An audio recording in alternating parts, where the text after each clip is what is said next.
નમસ્કાર ઝી 24 કલાકના Windy live સાથે હું છું બંસી દવે। નવરાત્રીનો પાવન પર્વ શરૂ થઈ ચૂક્યો છે, પરંતુ મેઘરાજા જે છે તે ખેલૈયાઓની મજા બગાડવાના મૂડમાં છે।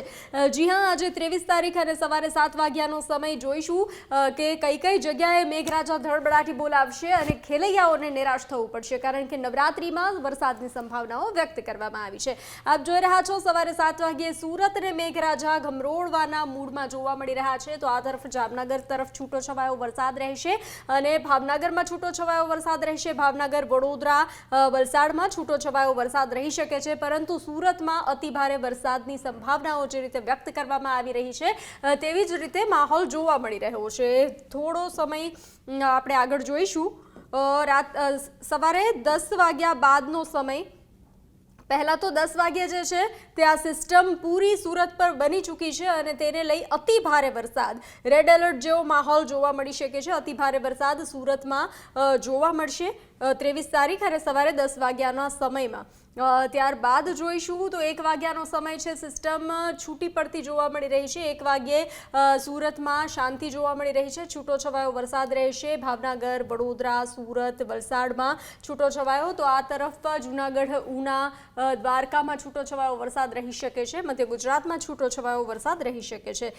ત્યારબાદ જોઈશું 4 વાગ્યાનો સમય છે, તો 4 વાગ્યે વડોદરા, અમદાવાદ તરફ જે છે તે છૂટો છવાયો વરસાદ જોવા મળી રહ્યો છે અને બાકી શાંતિ જોવા મળી રહી છે રાજ્યના અન્ય જગ્યાઓ પર। તો ખેલૈયાઓને ડરવાની જરૂર નથી, કારણ કે જેમ જેમ રાતનો સમય નજીક આવી રહ્યો છે તેમ વાતાવરણ સારું થતું જોવા મળી રહ્યું છે। વડોદરા તરફ મધ્ય ગુજરાતમાં છૂટો છવાયો વરસાદ સાંજે 6 વાગ્યે જોવા મળી શકે છે। 8 વાગ્યાનો સમય આપ જોઈ રહ્યા છો, વડોદરામાં મેઘરાજા, વડોદરા તરફ મેઘરાજા મંડાણ કરી રહ્યા છે અને વરસાદનું આગમન, છૂટોછવાયા વરસાદની સાથે થોડો ભારે વરસાદ રહી શકે છે। ત્યારબાદ રાત્રે 10 વાગ્યાનો સમય, તો મેઘરાજા વડોદરા તરફ પ્રયાણ કરી રહ્યા છે અને ભારે વરસાદ વડોદરામાં જોવા મળી રહ્યો છે। ત્યારબાદ રાત્રે 12 થી 1નો સમય, તો આપ જોઈ રહ્યા છો સુરતમાં છૂટો છવાયો વરસાદ રહેશે, પરંતુ અમદાવાદ, વડોદરામાં જે છે તે સારો એવો વરસાદ જોવા મળી શકે છે રાતના સમયે।